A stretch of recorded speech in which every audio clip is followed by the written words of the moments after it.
Hello my dear बच्चा party. तो आज हम लेके आए पेपर नंबर 4 का सेक्शन डी। तो चलिए स्टार्ट कर देते हैं। सो क्वेश्चन नंबर 47 में क्या दिया हुआ है, एक ट्राइंगल एबीसी है। तो पहले हम ड्रॉ कर लेंगे triangle ABC, A B and C. दूसरा मुझे क्या दिया हुआ है, P and Q lies on the side A B and B C. तो यहाँ पे आया पी और यहाँ पे आया क्यू।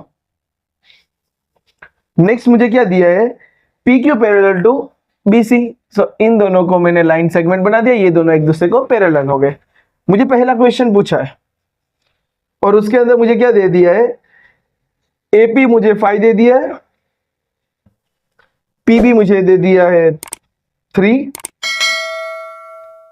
एक्यू मुझे दे दिया है 4, क्यूसी मुझे फाइंड करना है। बराबर है। सो ये हमें देख के क्या याद आ रहा है, यस बीपीडी थ्योरम याद आ रही है। सो देयरफॉर हम क्या करेंगे, AP upon P Q, AP upon PB is equals to A Q upon Q सी।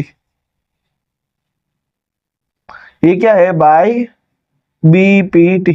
चलो एपी क्या है 5, पीबी क्या है 3, ए क्यू क्या दिया हुआ है 4, क्यूसी मुझे फाइंड नहीं है। चलो सो क्यूसी फाइंड करने के लिए क्यूसी इक्वल्स टू, ये दोनों साथ में चले जाएंगे। सो 3 × 4 और ये 5 नीचे आ जाएगा। सो क्यूसी क्या मिला 12/5।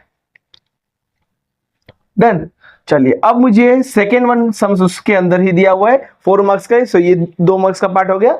अब दूसरा दिया है AP equals to 8, AB equals to 12, AQ equals to find करना है और AC मुझे दे दिया है 8 है। सो ये भी बीपीटी थ्योरम के अकॉर्डिंग हम कर लेंगे। सो AP upon AB, AQ upon AC।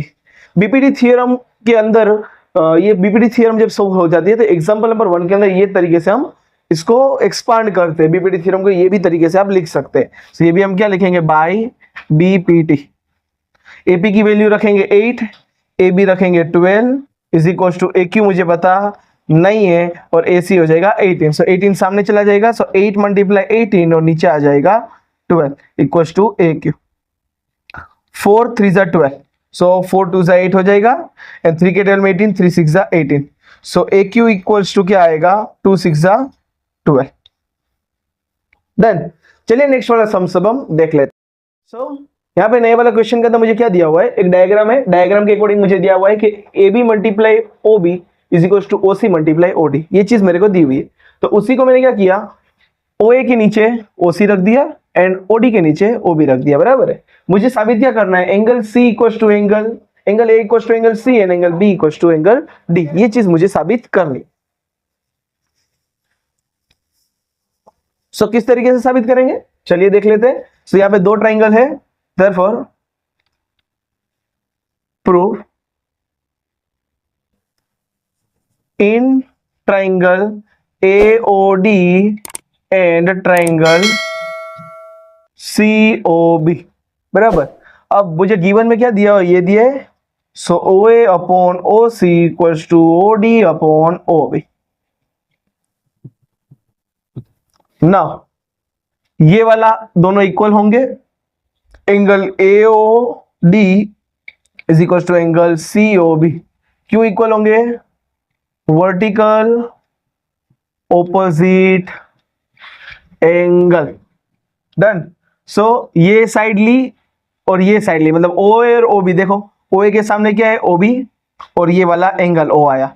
तो ये क्या हुआ, साइड एंगल साइड से इक्वल हो जाएंगे। Therefore triangle AOD similar to triangle COB, side angle side के नियम से। बराबर। सो यहाँ पे एक चीज हम देखेंगे, क्या एंगल दोनों सेम आ रहे हैं, हाँ एंगल दोनों में हमने O लिया हुआ है तो O सेंटर में। ओके OA से यहाँ पे OA OC डन, फिर OD तो OB। हाँ तो ये चीज एक देख लेनी है। अब मुझे क्या ये लिखना है। So therefore angle A equals to angle C, angle B equals to angle D और ये हम किससे प्रूव करेंगे, CP CT से।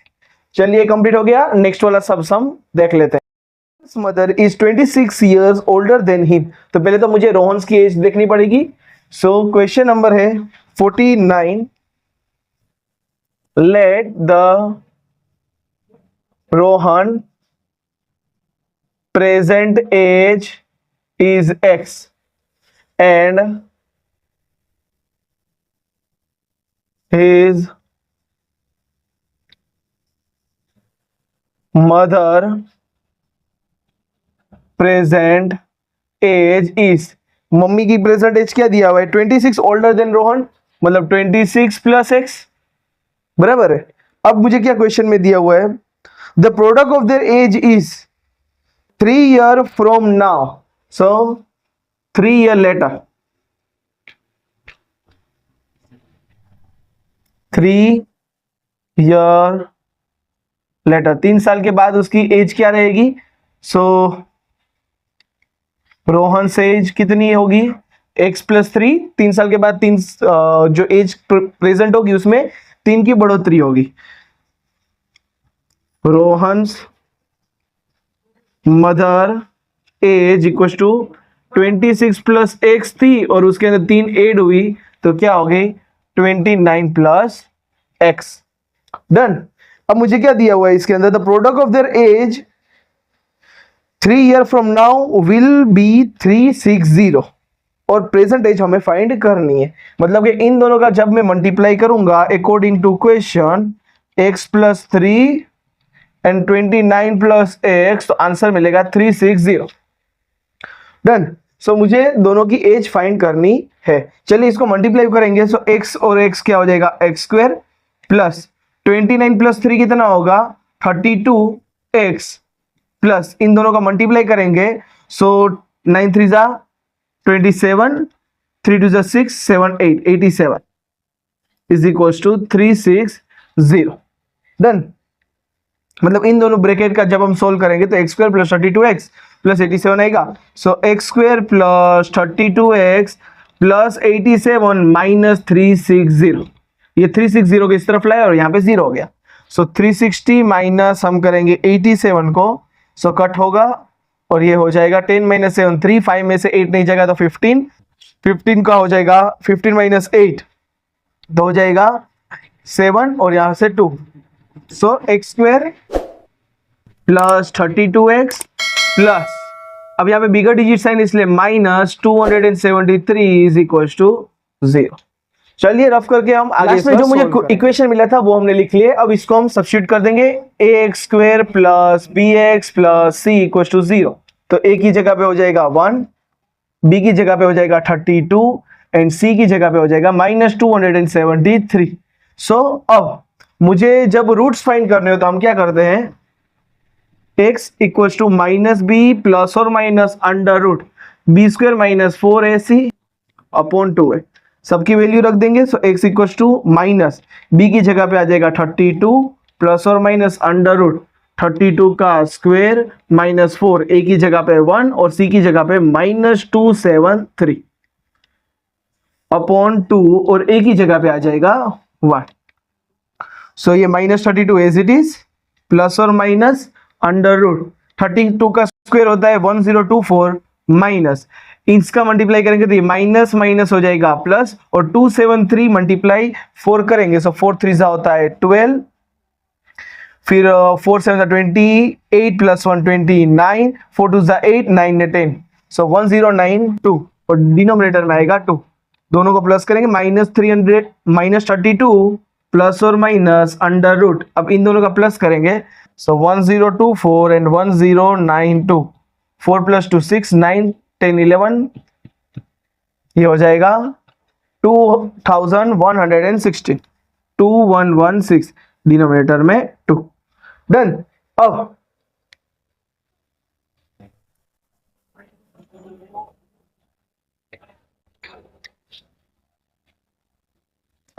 x equal to minus 32 plus और माइनस, जब 2116 का अंडर रूट फाइंड करेंगे तो हमें मिलता है आंसर 46। इसकी शॉर्टकट ट्रिक हमने ऑलरेडी बना ली है, वीडियो के लिंक हम डिस्क्रिप्शन में पेस्ट कर देंगे ताकि आपको ये अंडर रूट कैसे फाइंड करते हैं शॉर्टकट पता चल जाए। चलिए, सो x इक्वल्स टू -32, ये जो दो अलग अलग बनेंगे उसको हम स्प्लिट कर देंगे अपॉन 2। ओके, इस तरफ पार्ट के अंदर क्लियर नहीं दिखेगा, सो हम ये वाला हिस्सा पूरा रफ कर देंगे और उसके बाद हम आगे यहाँ से अब यहाँ पे हम जिसको सोल्व करेंगे, सो ये फर्स्ट वाला जो हिस्सा है प्लस और माइनस, तो एक बार प्लस लिखा एक बार माइनस लिखा। अब यहाँ पे हम सिर्फ प्लस वाला ही पार्ट सोल्व करेंगे, माइनस वाला पार्ट सोल्व करने की जरूरत तो नहीं है, हम यहाँ पे रीजन दे देंगे, बराबर है। सो x इक्वल्स टू 46 माइनस 32, तो 6 माइनस 2 हो जाएगा 4, 4 माइनस 3 हो जाएगा 1 upon 2। Age never become negative, so here we only consider positive part, बराबर है। तो ये अभी नेगेटिव के अंदर पूरा आंसर आएगा, तो हम क्या करेंगे, ये वाला पार्ट हम सोल्व करना नहीं है। चलिए, सो 2 7 14, सो x इक्वल टू क्या मिला 7। अब ये x था वो क्या था, रोहन की प्रेजेंट एज थी, therefore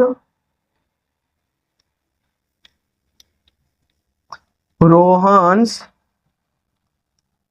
present age equal to 7, और रोहन की मम्मी की प्रेजेंट एज क्या होगी, so Rohan's mother present age equal to 26 plus x, so 26 plus 7 क्या हो जाएगा, सो 26 प्लस हो जाएगा 33 ईयर, ये क्या हो गया 7 ईयर। यहाँ पे ये सम्स खत्म होता है। चलिए नेक्स्ट वाला सम देख लेते हैं।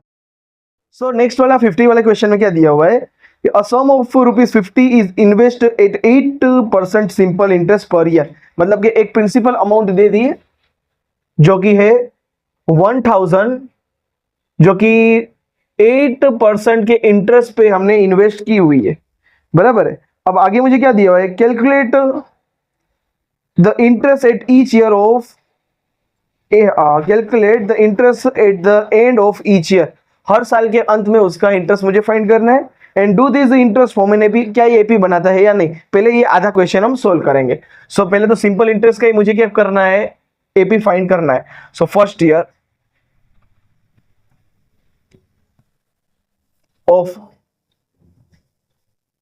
SI simple interest equals to PRT अब 100, चलो P की जगह पे 1000, R की जगह पे 8, और फर्स्ट ईयर की बात चल रही है इसलिए 1/100, 0 से 0 कट, आंसर क्या गया 8 10 80। चलो second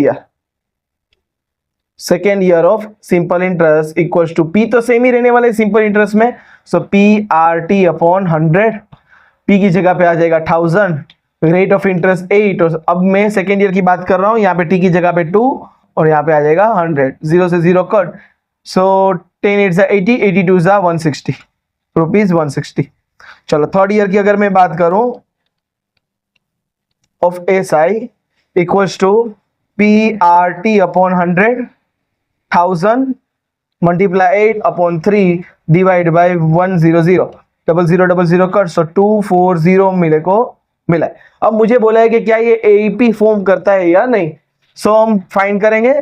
therefore D equals to, पहले तो मैं यहाँ पे जो सीक्वेंस मिली है वो मैं लिख लेता हूं, 80 160 240 and dot dot dot, so D equals to 160 minus 80, so answer क्या आएगा 80। चलिए फिर से अब दूसरा फाइंड करते हैं, सो D इक्वल्स टू 240 माइनस 160, तो आंसर क्या मिला 80 मिला। So therefore A2 minus A1 is equals to A3 minus A2, therefore yes it form AP, ये AP फॉर्म कर रहा है। 30 वाली टर्म फाइंड करनी है, तो जिसके अंदर A30 बराबर क्या होता है A प्लस 29D, A की वैल्यू है 80 प्लस 29 और D की वैल्यू है 80, सो दोनों में से 80 को कॉमन ले लेंगे, सो यहाँ पे बचा 1 प्लस 29, सो 8 29 प्लस 1 30, 8 3 24 और ये 2 0 रख देंगे। Therefore at the end of 30 year the interest will be rupees 2400। Done. चलिए नेक्स्ट वाला सम सब हम देख लेते हैं। सो क्वेश्चन नंबर 51 के अंदर क्या दिया हुआ है, एक टेबल दिया हुआ है जो आपको स्क्रीन पे दिख रहा है, जिसके अंदर मुझे क्या क्या दिया हुआ है, एक लेंथ दी हुई है जो कि है mm के अंदर, मिलीमीटर के अंदर, प्लस मुझे ये एक फ्रीक्वेंसी दे दी है और उसके अंदर भी मुझे बोल दिया है कि इन सब का टोटल ड्यूज कितना रहता है 40, जो कि क्वेश्चन में मेंशन दिया हुआ है। मुझे फाइंड क्या करना है, मीडियन फाइंड करना है। ठीक है, क्या फाइंड करना है, मीडियन। तो median equals to L plus N by 2 minus C F upon F multiply H. ये फॉर्मूला के अकॉर्डिंग, फॉर्मूला इसलिए पहले लिखते हैं ताकि आइडिया रहे कि क्या मुझे चाहिए। अब सिंपली एक चीज है कि यहाँ पे देखो फ्रीक्वेंसी 118 से लेके 126, ओके कोई प्रॉब्लम नहीं, लेकिन यहाँ पे कंटिन्यू नहीं दिया, 126 नहीं दिया, 127 दिया है, मतलब डिफरेंस एक का है और एक का आधा करो तो 0.5 होता है। ठीक है, मतलब कि 0.5 हम लोअर लिमिट के अंदर माइनस करेंगे और अपर लिमिट के अंदर हम प्लस कर देंगे। सो यहाँ पे हम लिखेंगे क्लास इंटरवल, मतलब कि 118 में से माइनस करेंगे 0.5 तो 117.5, इसके अंदर प्लस करेंगे 126.5। अब कुछ नहीं करना, ये लिमिट को इधर रख देंगे 126.5 और इसके अंदर 0.5 प्लस कर दो 135.5। ये वाली लिमिट को इधर रख दूंगा 135.5, इसके अंदर प्लस करेंगे 144.5। सेम ये वाली लिमिट इधर आ जाएगी 144.5 और ये 153.5, इसको फर्स्ट रख देंगे 153.5 और इसके अंदर क्या है 62 है तो 162.5 लगाइए। ये पहले ले लीजिए 162.5, बाद में 171.5, 171.5, 180.5। ये मुझे क्लास इंटरवल मिल गया है, बराबर। अब मुझे क्या चाहिए यहाँ पर, यस मुझे चाहिए CF वाली थिंग्स। सो यहाँ पे मैं रखूंगा CF। CF के अंदर सबसे पहला काम क्या रहेगा, फर्स्ट डिजिट को हम एज इट इज रख देंगे। सो फर्स्ट डिजिट यहाँ पे 3, फिर इन दोनों का प्लस करते जाएंगे। सो 5 + 3 कितना होगा 8, उसके बाद 9 + 8 कितना होगा, सो होगा 17, फिर 17 है सो 12 यहां से ले लिया, 17 ऊपर से ले लिया, इन दोनों का प्लस कर देंगे। सो 10 20 29, 5 + 29 होगा 34, 30 यहां पे आया 4, सो 4 + 34 क्या आता है 38, 2 + 38 क्या आया 40। ये दोनों सेम आना चाहिए, अगर ये दोनों सेम आया तो हम यहां तक सही है। चलिए अब मुझे क्या चाहिए, पहले तो यहाँ पे लोअर लिमिट अपर लिमिट और सब चीज तो बात बराबर है, लेकिन सबसे पहला मुझे काम क्या चाहिए, मुझे मीडियन क्लास चाहिए। मीडियन क्लास करने के लिए पहले तो मुझे n/2 चाहिए होगा। सो n मुझे क्या दिया हुआ है 40, सो n/2 क्या होगा 40 / 2 मतलब के 20। डन, मतलब यहाँ पे अब मुझे 20 देखना है इन दोनों के बीच में, बराबर। सो ये वाला हो जाएगा मेरा f, मतलब कि f मुझे क्या मिला 12, ये मेरी क्या हो जाएगी मीडियन क्लास। मीडियन क्लास कितना है 144.5 से लेकर 153.5, बराबर। ये वाला मिल गया, ये मेरे को मिल गया मीडियन क्लास, ये मेरे को फ्रीक्वेंसी f मिली और फ्रीक्वेंसी f के सामने होता है मेरा CF। सो CF मुझे क्या मिला 70। मीडियन क्लास के अंदर ये वाला पार्ट देखो, ये मेरा क्या है लोअर लिमिट L = 144.5 और इन दोनों को मैं माइनस कर दूं अगर तो मेरे को क्या मिलेगा H मिलेगा। सो 153.5 144.5, 5 से 5 कट पॉइंट, ये हो गया 13 और ये हो गया 4, सो 6 7 8 9, ये दोनों 0। सो H मेरे को क्या मिल रहा है 9 मिल रहा है, बराबर। मुझे CF मिल गया, हाँ मिल गया, n/2 मिला, हाँ n/2 मिल गया, f मुझे मिल गया है, f हाँ रहा ये रहा, h मिल गया, हाँ ये रहा, l मुझे मिल गया। मतलब कि मीडियन में सब्स्टिट्यूट करने के लिए सारी वैल्यू मिल गई है। तो इसको रफ करके अब हम उसको यहाँ के अंदर हम देखेंगे। सो l की वैल्यू क्या है 144.5 प्लस n/2 मुझे क्या मिला है 20 माइनस CF मुझे क्या मिला है 70। एफ मुझे क्या मिल गया है, एफ की वैल्यू है 12 और एच मुझे मिला है 9। चलिए सो इनको कट करेंगे, सो 4 3 जा 12, 3 3 जा 9, ये 3 से 3 कट। 144.5 प्लस 20 में से 17 निकालो तो 3 बचेगा, डिवाइड बाय 4 और ये मल्टीप्लाई 3। 144.5 प्लस 3 3 जा 9/4 डिवाइड कर लेंगे, सो 4 2 जा 8, बचा 1, 0 एक्स्ट्रा लगाया पॉइंट लगा के, 4 2 जा 8, 2 बचा, 4 5 जा 20, मतलब के 144.5 प्लस 2.25 दोनों को प्लस कर देंगे, सो 144.5 2.25, सो 57.614 146.75 इन mm। ये मुझे क्या मिला, मीडियन मिल गया। सो नेक्स्ट वाला सम देख लेते हैं। सो नए वाले क्वेश्चन के अंदर हमें क्या दिया हुआ है कि particular percentage of female staff primary teacher के अंदर पर्टिकुलर स्टेट्स और यूनियन टेरिटरी के अंदर कितने हैं वो हमें दिया हुआ है। इस तरफ हमें परसेंटेज में दिया हुआ है, ये हमें क्या दिया हुआ है, फ्रीक्वेंसी, मतलब कि कितने नंबर ऑफ फीमेल स्टाफ है। मुझे आंसर परसेंटेज में मिलेगा क्योंकि यहाँ पे क्या दिया हुआ है, परसेंटेज, बराबर। तो जो भी आंसर है लास्ट में मुझे क्या लगाना पड़ेगा, परसेंटेज। सो सिंपली मुझे FI दे दिया है, अब हम क्या फाइंड करेंगे, क्लास मार्क, मतलब के XI।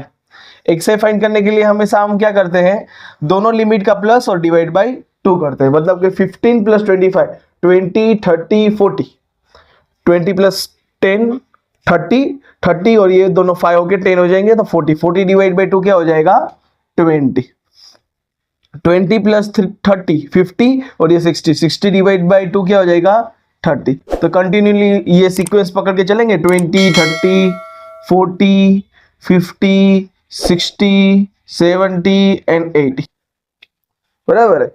ये इतना क्लियर हो गया। चलिए अब हम क्या करेंगे, यहाँ पे डायरेक्ट मीन मेथड भी इस्तेमाल कर सकते हैं, लेकिन अभी तक हमने सारे सम्स अपलोड किए हुए डायरेक्ट मीन मेथड से इस्तेमाल करके किए हुए, यहाँ पे हम दूसरी मेथड इस्तेमाल करने वाले। सो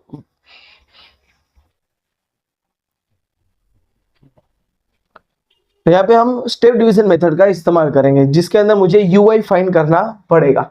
सो UI इक्वल्स टू क्या रहता है, x माइनस, मतलब xi minus a upon h, मतलब के अज्यूम मुझे फाइंड करना पड़ेगा। तो सबसे पहले ये वाली टर्म को ही मैं a सपोज कर लूं, ठीक है। यही मेरा xi और यही मेरा a है, मतलब के 20 माइनस 20 0, 30 माइनस 20 कितना होता है, 10, और h मेरा कितना है, यहाँ पर h मुझे मिल गया है 10। इन दोनों का क्या बोलते हैं, मेन इंटरवल है, वो मुझे क्या मिला है, 10। सो क्या हो गया, ये 1 हो गया। 40 माइनस 20 20 डिवाइड बाई 10 कितना होगा, 2। 50 डिवाइड बाई 20 डिवाइड बाई 10 3। ये कंटिन्यूसली इस तरीके से टर्म आएगी। अभी तक जितने भी सम्स हुए तो इस तरीके से यही फ्लो के अंदर सीक्वेंस आती है, बराबर है। चलिए फिर भी आप एक बार सोल्व कर लेना इससे, मतलब अगर आप ये पैटर्न वाले सम्स कर रहे हैं ना, तो डायरेक्टली 1 2 3 4 मत लगाना, सोल्व करना।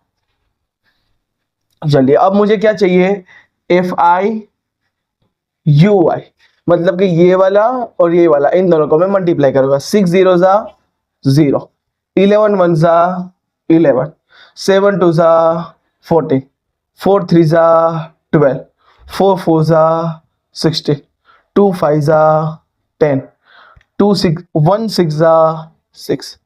चलिए इन सबको मैं प्लस कर लूंगा। 6 प्लस 6 12, 13 14, 14 प्लस 4 18 और एक 9, ये 1 और नीचे आ गया 9। 1 2 3 4 5 एंड 6, ये मुझे क्या मिला, 69। मतलब के इन सब का भी अब प्लस कर लेते हैं। 1 2 3, 3 प्लस 4 7, 7 प्लस 4 11 प्लस 7 18 19 20 और 25, 2 कैरी 2 3, सो ये मुझे मिला 35। चलिए यहाँ पे हम फॉर्मूला लिख लेते हैं। So mean equals to a plus sigma FI UI upon sigma FI multiply H। So जो जो चीज मुझे चाहिए वो ऑलरेडी मेरे पास यहाँ पे है, तो यहाँ पे हम लिख लेते हैं ए मेरे पास क्या है 20, sigma f i u i क्या है मेरे पास 69, सिग्मा एफ आई क्या दिया हुआ है 35 और एच जो कि है मेरा इंटरवल कितना दिया हुआ है 25 - 15 क्या होता है 10। सबकी वैल्यू सब्स्टिट्यूट करके इसे हम सोल्व करेंगे। तो अब हम नेक्स्ट स्लाइड के अंदर ए इक्वल्स टू क्या दिया हुआ है 20 plus sigma f i u i क्या दिया है 69, एफ आई क्या है 30 मल्टीप्लाई एच मुझे क्या दिया हुआ है 10। सो 5 7 सा 35 एंड 5 2 सा 10, 5 से 5 कट हो गया। अब 20 प्लस 69 डिवाइड बाई 7 मल्टीप्लाई 2, 69 को 7 से करेंगे 7 9 सा 63 बच्चा 6 एक्स्ट्रा 0 लगा के पॉइंट 7 8 सा 56 बच्चा 4 7 5 सा 35। तो ये तो कंटिन्यू चलता रहेगा। तो हम क्या करेंगे 9.85 लेके हम चलेंगे। सो 20 प्लस 9.85 मल्टीप्लाई 2, इन दोनों का हम मल्टीप्लाई करेंगे। सो 9.85 मल्टीप्लाई 2, 5 2 ज़ा 10, 16 प्लस 1 17.18 प्लस 1 19। सो 20 प्लस 19.70। अब यहाँ पे एक चीज देखना, हमने ये पॉइंट के बाद 2 डिजिट ही लिए, तो यहाँ पे हम इक्वल टू ना करके क्या करेंगे ये एस वाली निशानी करेंगे जो कि है अप्रोक्सीमेटली। ठीक है, तो ये हमेशा आप याद रखना। अब इन दोनों का हम प्लस करेंगे। सो आंसर क्या आएगा 20 प्लस 10 30 और ये 39.70%। डन है। चलिए नेक्स्ट वाला सम सब हम देख लेते हैं। Question number 53। देखो ये वाले सम्स के अंदर बहुत बच्चों को डाउट रहता है, ये वाले सम्स के अंदर बहुत डाउटफुल है, थोड़ा सा मिसअंडरस्टैंडिंग हो जाती है, तो क्वेश्चन को अच्छे से समझना। 53 के अंदर 2 क्वेश्चन दिए हुए और दोनों ही एक दूसरे से जरा भी लिंक्ड अप नहीं है, दोनों ही अलग अलग है, मतलब 2-2 मार्क्स के 2 सम्स को साथ में रख के पूछ लिया गया है। पहला सवाल क्या पूछा है, what is the probability that the number selected at the random from the number. अब मुझे यहाँ पे रैंडम नंबर दिए हुए, सो पहले तो मैं लिखूंगा टोटल रैंडम नंबर कितने हैं। तो पहले तो मैं यहाँ पे लिख लेता हूं कौन कौन से मेरे पास नंबर है 1 2 2 3 3 3 4 4 4 एंड 4। 1 एक बार दिया है, 2 2 बार दिया है, 3 3 बार दिया है और 4 4 टाइम्स दिया हुआ है। तो टोटल कितने हुए 1 2 3 4 5 6 7 8 9 10। टोटल मतलब कि अंदर की डिजिट को प्लस नहीं करना है, ये पर्टिकुलरली कितने टर्म्स है ना वो मुझे फाइंड करना है। अब मुझे आगे क्या पूछा गया है, विल बी देयर एवरेज। अब सबसे पहले हम क्लास 7 के अंदर एवरेज पढ़े हुए हैं। एवरेज क्या होता है, so average equals to sum of the number divide में टोटल नंबर, बराबर है। Sum of observation divide by number of observation, ये रहता है सम ऑफ ऑब्जर्वेशन डिवाइड में number of observation. So sum of observation मतलब 1 plus 2 plus 2 plus 3 plus 3 plus 3 plus 4 plus 4 plus 4 plus 4 और divide by 10। सो इनका plus अब हम करेंगे, सो आएगा 1 2 3 4 4 4 16 1 2 3 3 3 जा 9 2 2 जा 4 और ये 1, मतलब इन शॉर्ट 4 कितनी बार है 4 टाइम्स है, तो 4 4 जा 16। इस तरीके से मैंने किया है, आप प्लस भी डायरेक्ट कर सकते हैं। सो 4 plus 1 5 5 plus 6 11 11 plus 9 20 2 plus 1 3। So answer ऊपर आएगा 30 और डिनोमिनेटर में 10, 0 से 0 कट, तो एवरेज मुझे क्या मिला 3। डन। अब मुझे क्वेश्चन आगे इसकी क्या फाइंड करनी है, प्रोबेबिलिटी फाइंड करनी है। प्रोबेबिलिटी कभी भी डायरेक्ट इस तरीके से नहीं होगा, अपॉन में होगा। So event A equals to average probability B. So P of, अब एवरेज प्रोबेबिलिटी हम देखें, सो नंबर ऑफ एवरेज कितना है 3 है। So P of a equals to number of average, नीचे आएगा total number, so number of average 3, total number मेरे पास कितने हैं 10। सो आंसर 0.3 भी आ सकता है, यहाँ पे ये खत्म हो सकता है। चलिए नेक्स्ट वाला सम उसी के अंदर 53 के अंदर, ये हमारा कौन सा था, फर्स्ट वाला था।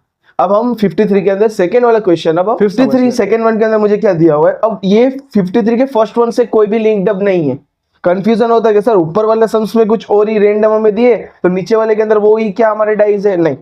53 के अंदर फर्स्ट वाला है वो रेंडम नंबर वाला है, और 53 के अंदर सेकेंड वाला है वो डाइज वाला क्वेश्चन है। क्या दिया हुआ है, 2 डाइज है जिसको हमने थ्रो किया हुआ है। अब इसके अंदर एक स्टेटमेंट दिया है, इफ ए गेट सम 9, बराबर। ये हमारे कोई भी वैलिड काम का नहीं है, बराबर। ये मतलब ऐसा है कि एक्स्ट्रा वाला हमें स्टेटमेंट दे दिया है कि इफ ए गेट सम 9, बराबर, कोई काम नहीं है उसका। Find B chance of getting sum greater than 9, ये हमारे काम का है कि मतलब कि मुझे कौन से इवेंट फाइंड करना है कि जिनका प्लस 9 से बड़ा हो, बराबर है। सो यहाँ पे हमने 2 डाइस को थ्रो करते हैं, तो उससे क्या क्या पॉसिबिलिटी हो सकती है यहाँ पे हमने लिखा है। तो यहाँ पे हम लिखेंगे total outcome,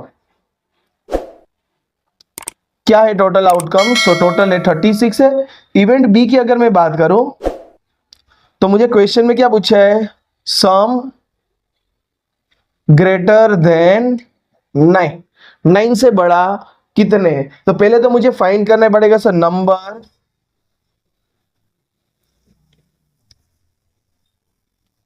number of some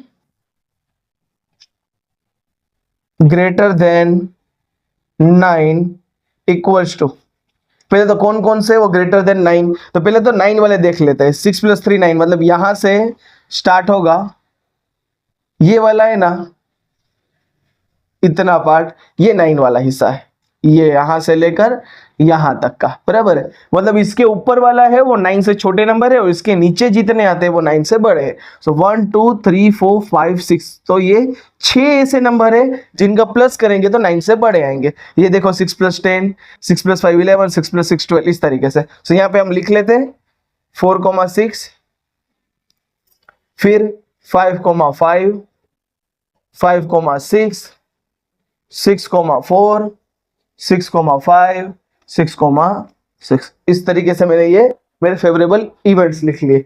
so P of B equals to number of sum greater than 9 upon total outcome is equals to, ऊपर आएगा 6, नीचे टोटल आउटकम कितना है 36। सो 6 1 6, 6 6 36, आंसर आया 1/6। यहाँ पे हमारा ये वाला सम्स खत्म होता है। नेक्स्ट वाला सम्स अब हम देख लेते हैं। सो नए वाले क्वेश्चन के अंदर क्या दिया हुआ है, मेरे पास 20 चीट्स है जिसके अंदर मैंने नंबर लिखा हुआ है 1 से लेकर 20 तक, बराबर। सो यहाँ पे टोटल नंबर ऑफ चीट्स कितने हुए हैं 20, जिसके अंदर मैंने ये सारे नंबर लिखे हुए हैं। रेंडमली मैं नंबर उठाऊंगा और मुझे पहला इवेंट क्या फाइंड करना है, ओड नंबर फाइंड करना है। मतलब कि मैंने चीट उठाई और ओड नंबर, अब 1 से 20 नंबर होंगे तो जाहिर सी बात है 50% है वो इवन होंगे और 50% ओड होंगे, बराबर। तो 10 ऐसे नंबर होंगे जो कि वो ओड होंगे, ठीक है। 1 3 5 7 इस तरीके से अगर हम काउंट करें, सो यहाँ पे हम लिख लेते हैं 1 3 5 7 9 11 13 15 17 19, 1 2 3 4 5 6 7 8 9 10, डन, कंप्लीट है। अब मुझे यहाँ पे प्रोबेबिलिटी उसकी फाइंड करनी है। सो 10 और डिवाइड में क्या आएगा 20, 0 से 0 कट, आंसर आया 1/2, डन। अब मुझे फाइंड क्या करना है सेकेंड इवेंट के अंदर, एंड प्राइम नंबर कौन कौन से होंगे, सो वो हमें पता होना चाहिए।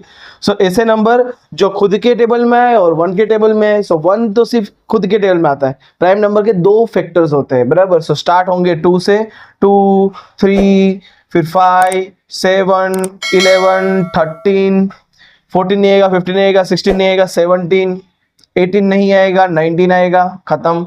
1 2 3 4 5 6 7 8 ऐसे नंबर है। सो 8 और डिनोमिनेटर में क्या आएगा टोटल मेरा 20। सो 4 2 जा 8 होगा, 4 5 जा 20 होगा, 4 से 4 कट, आंसर आया 2/5। चलिए नेक्स्ट वाले 2 इवेंट वो अब हम देख लेते हैं। सो नए वाले इवेंट्स के अंदर मुझे क्या बोला है, मल्टीपल ऑफ 5, मतलब 5 के टेबल में कौन कौन से डिजिट आते हैं, एक तो 5 आएगा, 10 आएगा, 15 आएगा, 20 आएगा, मतलब कितने हुए 1 2 3 और 4। सो मल्टीपल ऑफ 5 मेरे पास है 4, कौन कौन से है तो 5 10 15 एंड 20। सो क्या आया 4 अपॉन नीचे टोटल इवेंट 20, सो 4 1 4 4 5 20, आंसर आया 1/5। ये वाला इंटरेस्टिंग सम्स है। यहाँ पे देखो क्या दिए और, मतलब के मल्टीपल ऑफ 3 और 4, मतलब कि 3 के टेबल में भी आना चाहिए, बराबर है, मतलब 3 का टेबल लिखना है, उसके बाद 4 का भी टेबल लिखना है। अगर एंड बोला होता ना एंड, तो हम क्या करते 3 और 4 का कॉमन नंबर लेते, यहाँ पे एंड नहीं बोला है। सो हम पहले तो 3 के टेबल के अंदर जो जो आते हैं वो हम लिख लेते हैं। 3 1 3, 3 2 6, 3 3 9, 3 4 12, 3 5 15, 18, 3 7 21, 3 6 18, 3 7 21, तो 21 तो मैं ले नहीं सकता, ये रफ कर दिया। अब 4 का टेबल, 4 1 4, 4 2 8, 4 3 12 तो आ गया, 4 4 16, 4 5 20। चलिए सो कितने नंबर हुए वो अब हम देख लेते हैं। 1 2 3 4 5 6 7 8 9 10, यहाँ पे रख दिया मैंने 10, यहाँ पे रख दिया मैंने 10, ठीक है। सो प्रोबेबिलिटी जब फाइंड करेंगे तो 10 और डिवाइड के अंदर टोटल नंबर मेरे पास है 20, सो 0 से 0 कट, आंसर आया 1/2। साइंस और एसएस के जो पेपर सॉल्यूशन है डिस्क्रिप्शन में उसकी लिंक दे दी गई है। नए पेपर के साथ फिर से मुलाकात करेंगे। चैनल पर नए तो सब्सक्राइब कर लीजिए। मिलते हैं एक नई वीडियो के साथ, तब तक के लिए गुड बाय।